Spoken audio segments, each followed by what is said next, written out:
Hello and welcome to the Dead Goose podcast. My name is Jordan, I'm Maddie. and today we're going to be looking over and analyzing The Fall of the House of Usher by Edgar Allan Poe. And while doing so, we're going to be trying to peel back the layers behind his writing and figure out what he's trying to talk about. Personally, we feel that it's related to mental illness in a sense, and not just mental illness in general, but the own mental illnesses that he was probably dealing with during the time when mental illness was, not really known about back then. Maddie, what could you tell us about mental illness back in the 1800s? It wasn't really acknowledged at all. Of course, as like the disability people looked at any mental illness that is easily noticeable more as like a disease. Like if they were to judge off of appearance, people who are schizophrenic, epileptic, or people who get tics. What's that one called? Tourette's. Yes. Yeah. That was heavily judged for a very long time. It still is today. Yeah, of course. It almost seemed like people viewed mental illness back then as sort of like witchcraft, or someone was possessed by the devil, Something so... like I found it to be quite interesting that when Poe's writing, especially in The Fall of the House of Usher, and more certainly Roderick, he focuses a lot on mental states and how Roderick is overall doing. You know what I mean? Mm-hmm. So before we get into the story, I'd like to give us some facts about Edgar Allan Poe. So he was born in 1809 in Boston, Massachusetts, and he died in 1849. So only lived 40 years, and people said he died by, relatively mysterious means. They didn't quite know what happened to him. Edgar Allan Poe was a master of the Gothic writing style. A lot of the stories were rather dark and twisted, but also had something that a lot of people could relate to in a sense. He's 40 years. Yeah, he was only 40 years old. It's a shock, right? That throws me off. Yeah. I could imagine for the 1800s, people would get the cold and flat right there. Of course, but from what people were saying, it was rather mysterious. They didn't quite know what happened to him. Exactly, that's what's throwing me off. He was a master of writing poetry, horror novels, as well as, like I mentioned, Gothic fiction.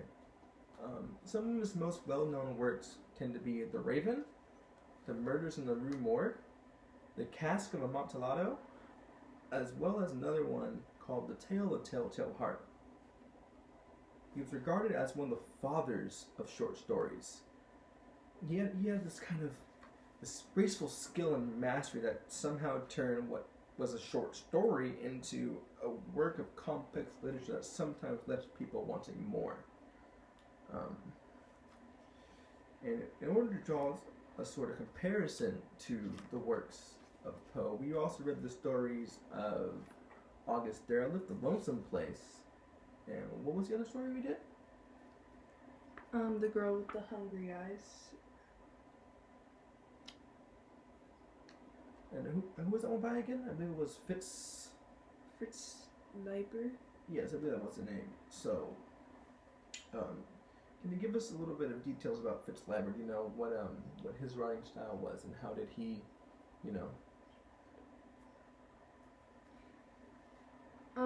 His writing style was more of like a fantasy horror science fiction. Mm-hmm. When I mentioned The Girl with the Hungry Eyes, it's about a photographer.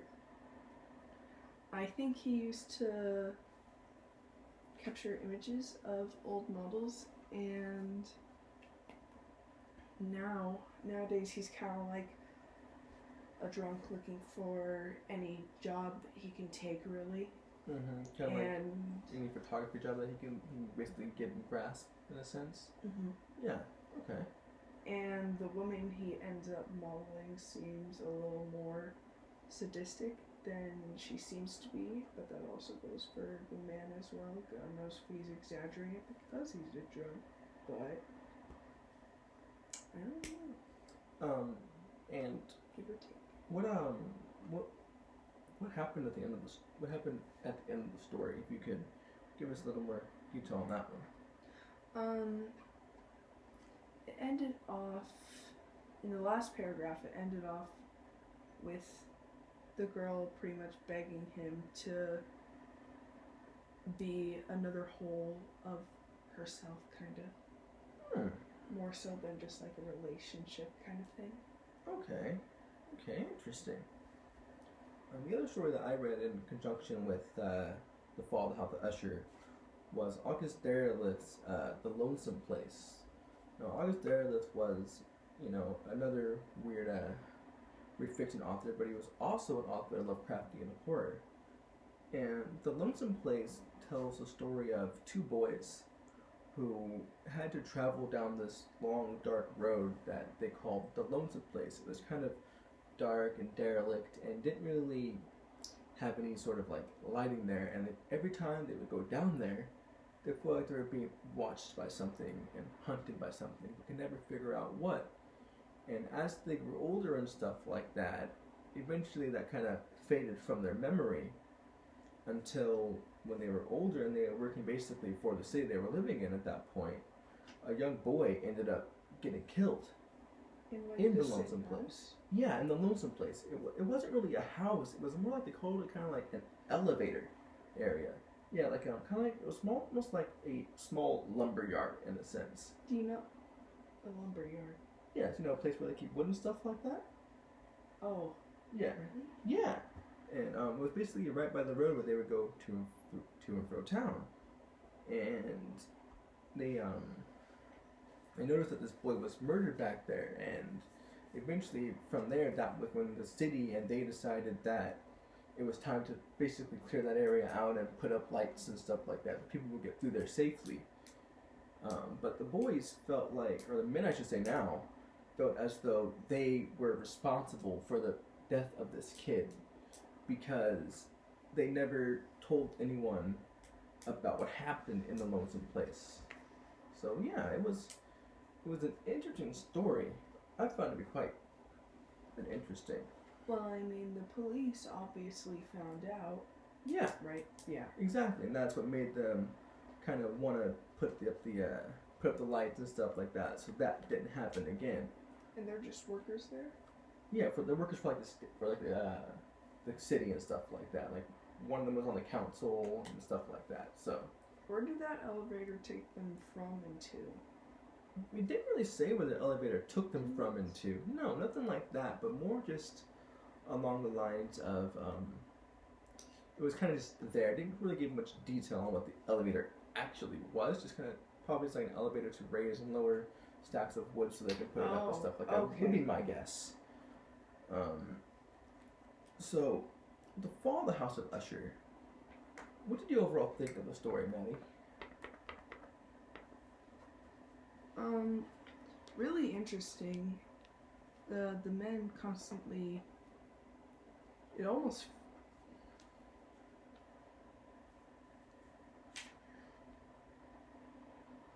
You were saying? It's almost like they feel like they're being like watched or something like that. In The Fall of the House of Usher? Yes. Interesting. For me, I kind of viewed the story as a sense of, Edgar Allan Poe trying to, like I said before, give us a glimpse into his own personal life and mental state. Like, for example, I found this quote to be quite interesting. I know not how it was, but with the first glimpse of the building, a sense of insufferable gloom pervaded my spirit. When I read that, it kind of seemed like he was back in a place where suddenly depression that he had long since probably forgotten or not felt in a while suddenly just came back to him. What do you think about that? Just a depression came back to him. Yeah. Just out of the blue? Just like, kind of like, how you have moments where you can be really, really happy, and then you kind of just suddenly feel like everything is just mundane and not, a good feeling. Just feel kind of empty and hollow. He could possibly be working with that one chemical that's Which one? on sea boats. and it makes you tired. I think it's kind of like a diesel fuel smell. Yes. Yeah. Okay. Interesting. That's in the kitchen, actually. At work. Interesting. So okay, that's a very interesting way to look at that, Maddie.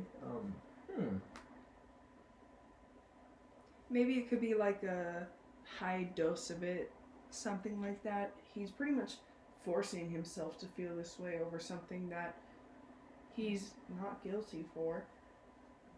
Yeah, okay. And maybe he feels like he has to feel that way because, like I said, feels like he's being watched, maybe. Okay. Because it's such a big piece of land, I can only imagine.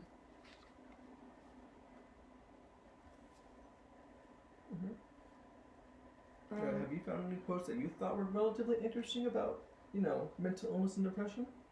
Yeah, it's on page 25.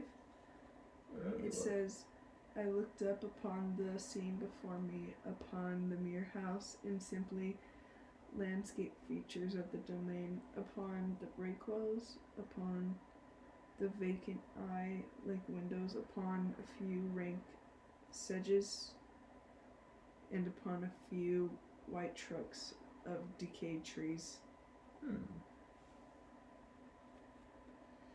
What do you think about that? So, reading through that line after you read it, for me it seems as though he's describing the places doesn't have as much color to it, you know what I mean? Mm-hmm. Like, because of his mental state and his depression, you can't really feel and enjoy the sense of life that's around him. Like, it's all just kind of bleak and hollow. Mm-hmm. What about you? What do you think about that one? I don't know. It feels like he's obviously taking his first few looks about where he's going to be a lot of the time. Yeah. And it doesn't seem like he's in the best mood for it. Okay, interesting. Another one that found interesting is actually on the same page. Okay. Yeah, it was there's an iciness, a sinking, a sickening of the heart, an unredeemed luxuriousness of thought, which no goading of the imagination could torture it aught of the sublime.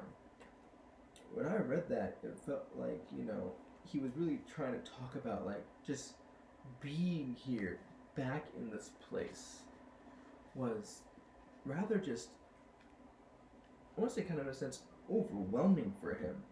Like, he couldn't shake the feeling that the longer he was in this place, the longer that Poe's mental state went unchecked, the less likely he was going to be able to get out of it. What do you think?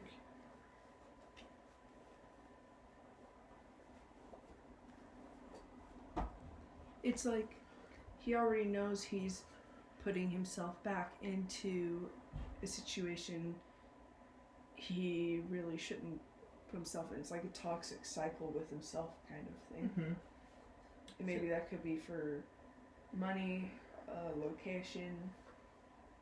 Oh, okay. Interesting. Kind of like, in a sense, like a vicious circle, right? Yeah. Like, it just kind of keeps going and going. You can't seem to get out of the motions of that. No. Yeah. It's like he's so used to it, he can't outgrow it. Okay. At this point. Okay. Maybe it could have been like introduced to him when he was younger and he just doesn't really have the courage or time to branch out and do other things for a job. But Interesting. Okay. So another one that kind of stuck out to me was he actually does really straight even mention mental disorders. Like, it's about a couple pages down when the narrator of the story, we don't really actually know the narrator's name. It's never mentioned. He said that the writer wrote of acute bodily illness, a mental disorder which oppressed him.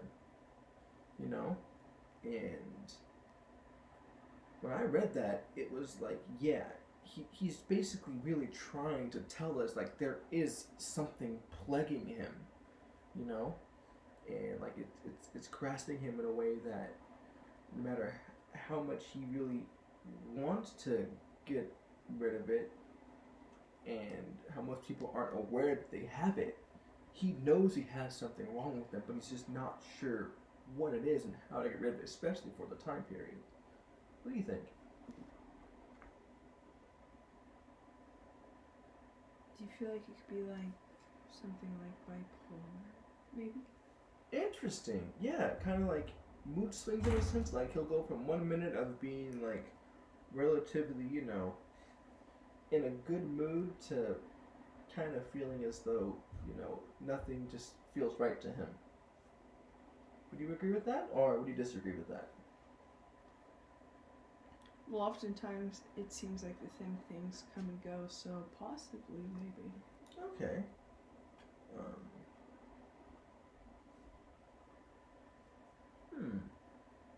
Well, did you find any other quotes that kind of stick out to you?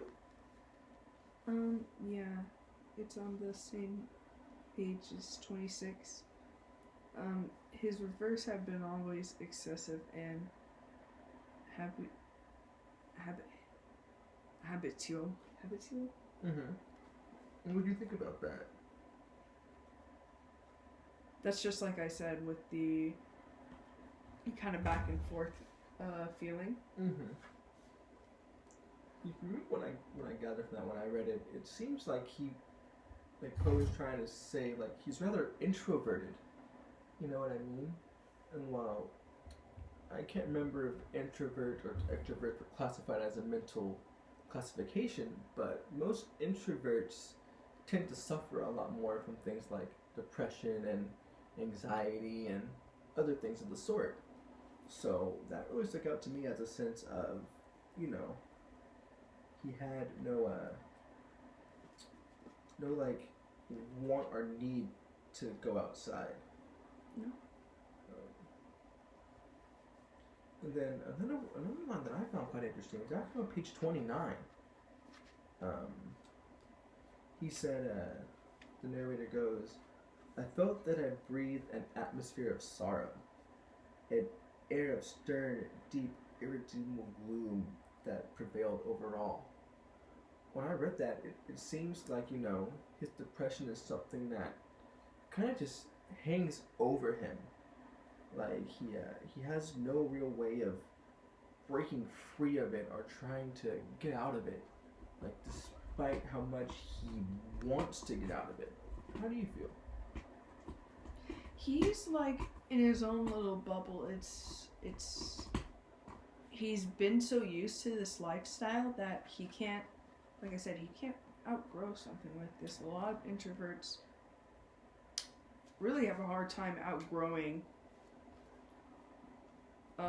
that part of them, if they even want to outgrow it. Stop. Yeah, of course. Like for me personally, I was rather introverted for the longest time, and especially when I was younger, it was very hard for me to make friends, and through that I noticed I was a lot sadder and just felt more like depressed in a sense. Like I just felt like I didn't have the mental skills or capacity to interact with people. Mm-hmm. Like I would constantly just get riddled with anxiety and not always feel like, you know, I'm messing something up or stuff like that. So it was really interesting to see Poe put it in a sense like, you know, it hangs over you and kind of just looms in a sense. Never really goes away. It's always there.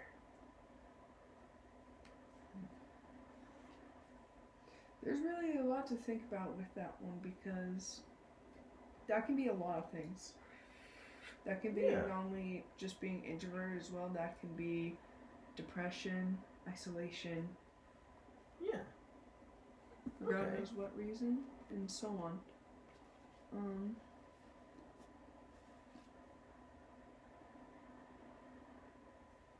I found another quote that was interesting on page 30.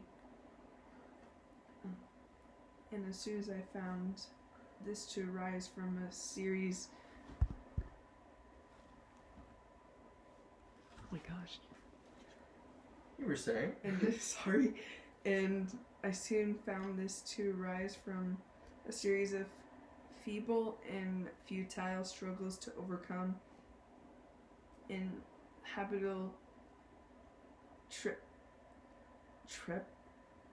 trepidancy,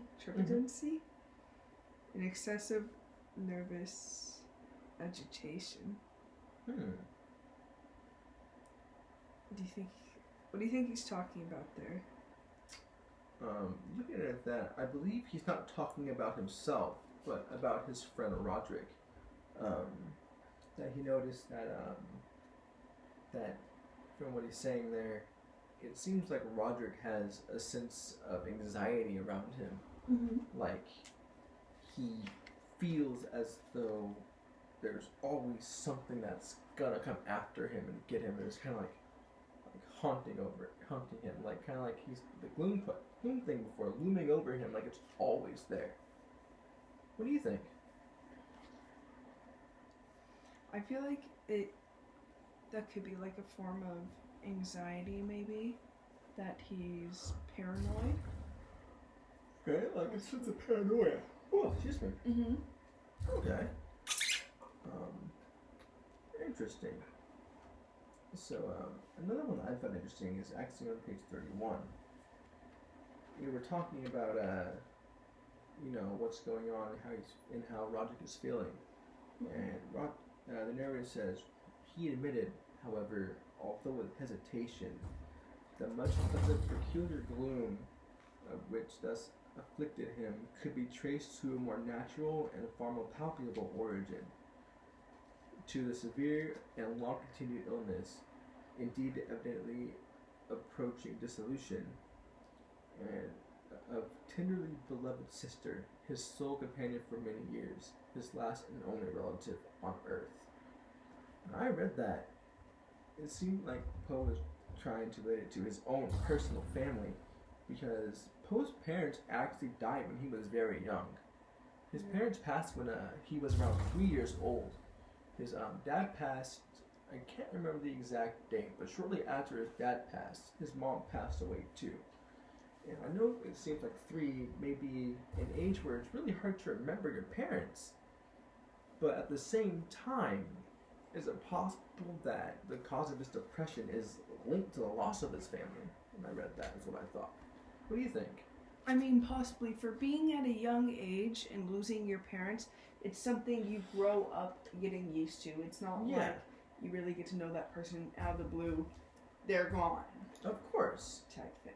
Yeah. Of course, it's still going to affect him. Of course. Did he ever have a parental role? Yes, actually.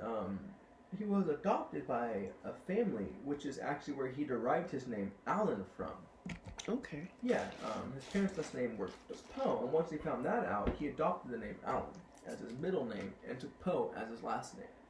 So I thought that was really interesting, that he still kept the relation to the other family he was with, but also managed to keep the same attraction and name of his adopted family.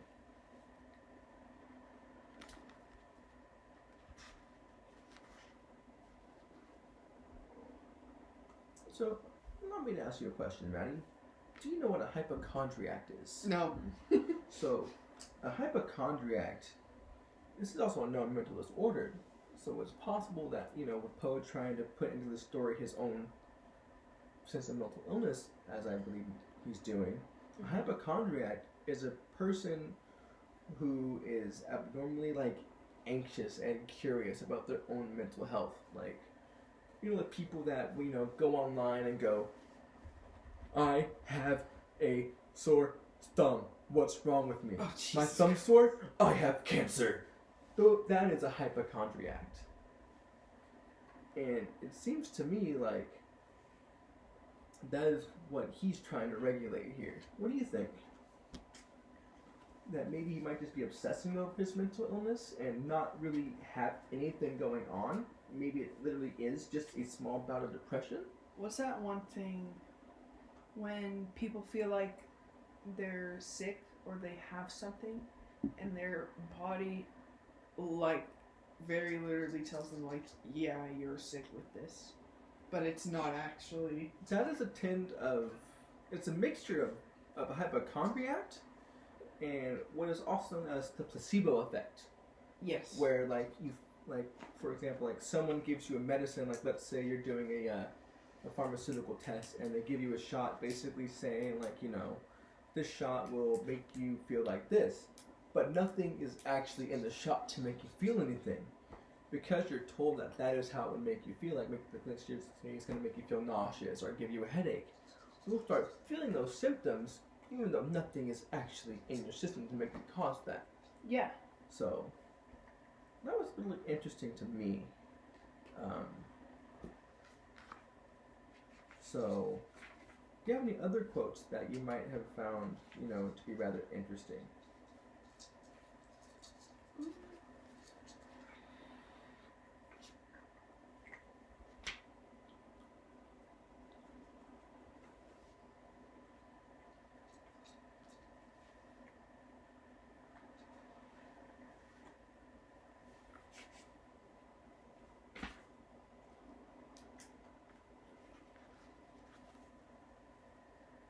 Yeah, actually, on page 39,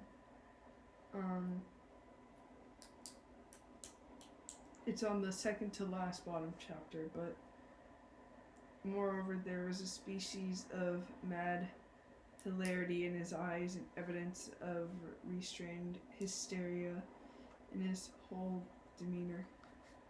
Mm-hmm. What do you think of that?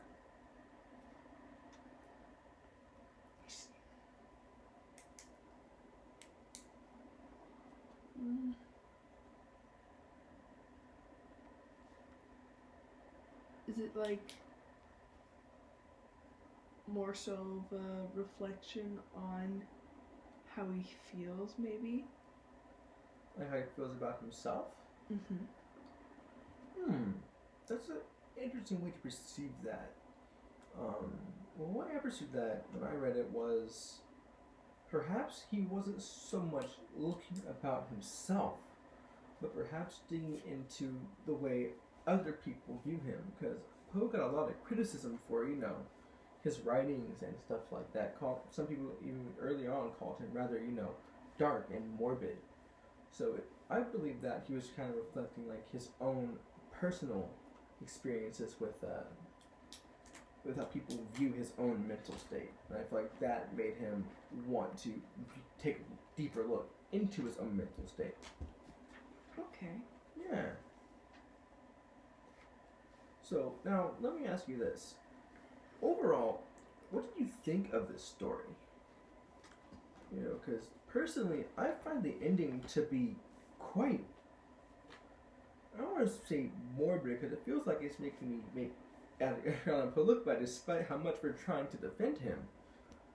But I feel like the ending with, Madeline coming out of, the burial grounds where they put her in underneath the house and, the mental state of Roderick basically, trying so hard to desperately free himself from the burden of his sister and the burden of their family's, alleged incestual relationship.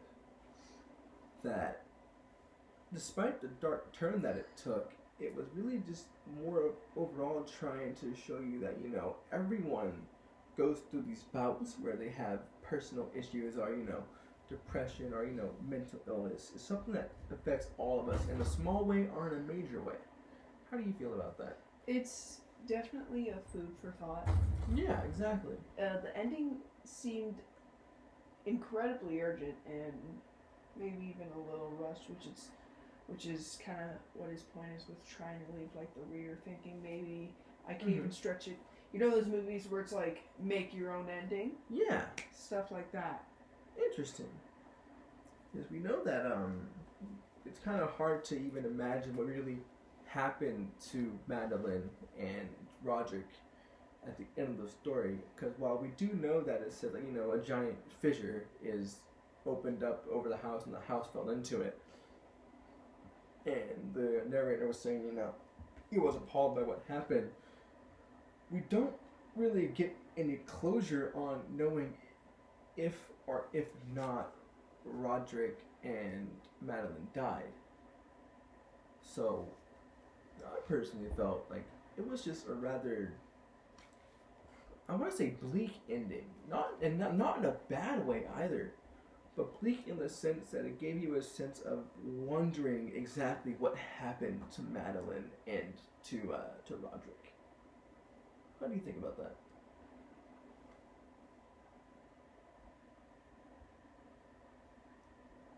I'm kind of like a little taken back because of that. Like I said, the food for thought. Mm-hmm. But it's definitely like a.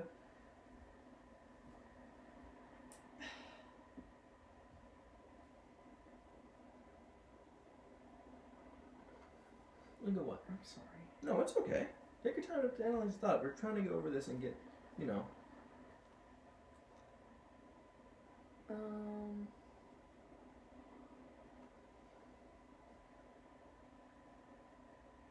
It gives you a really good perception at the end. Mm-hmm.